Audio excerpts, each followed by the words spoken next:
Alright, for the proof of this limit being equal to 2, we've got a video here. You can watch it straight through if you want, or you can pause and try to take off on your own from a certain point and then come back. Let's begin. We could first factor e to the x out, and then notice this difference is a difference of two perfect squares, where the factoring pattern is that. So this factors into this. All right, now let's use property of limits.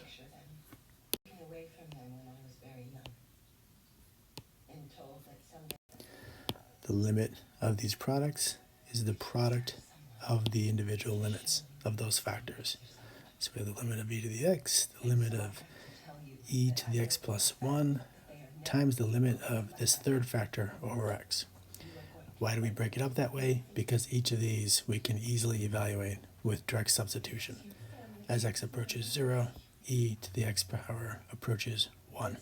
As x approaches 0, e to the x plus 1 approaches 1 plus 1, or 2. And this is where we ended up at a standstill, an impasse.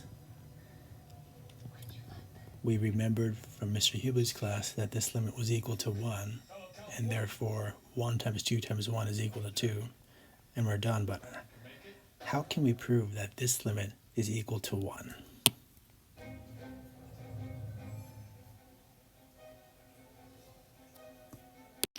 I'm sure there must be more than one way to do this. Well, here's one way that I think you'll appreciate. Let's start with this substitution. Let m equal the numerator and do the substitution. If that's the case, if we're going to change the variable from x's to m's, then we need to rewrite the denominator in terms of m as well. So let's solve for x here in terms of m. As we begin to solve for x, we'll first add 1 to both sides. Then we'll take the natural log of both sides. Well, we know that this is just x on the right side. And there's our substitution for x.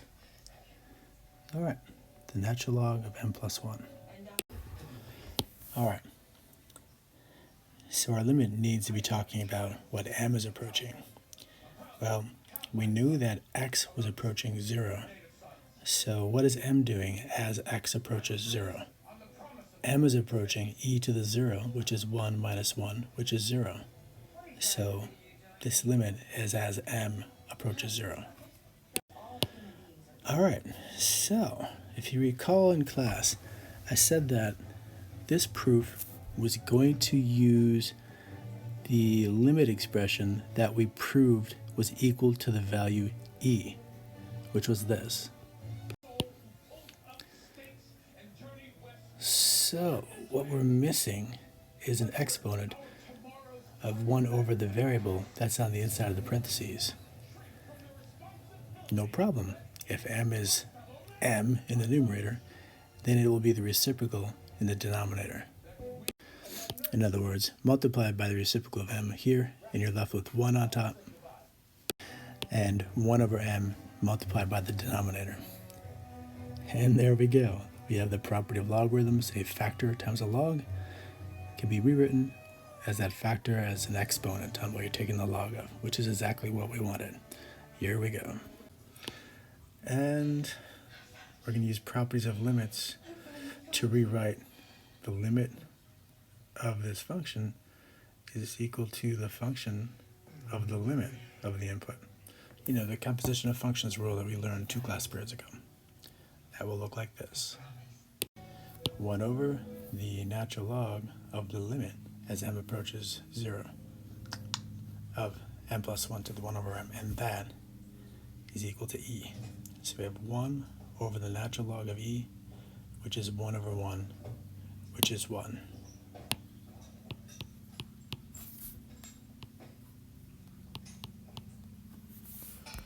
All right, there it is. So we can come back over here and see that this was rewritten as this product, which was 1 times 2 times 1.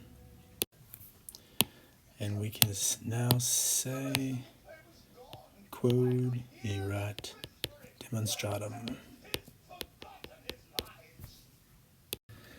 Excellent.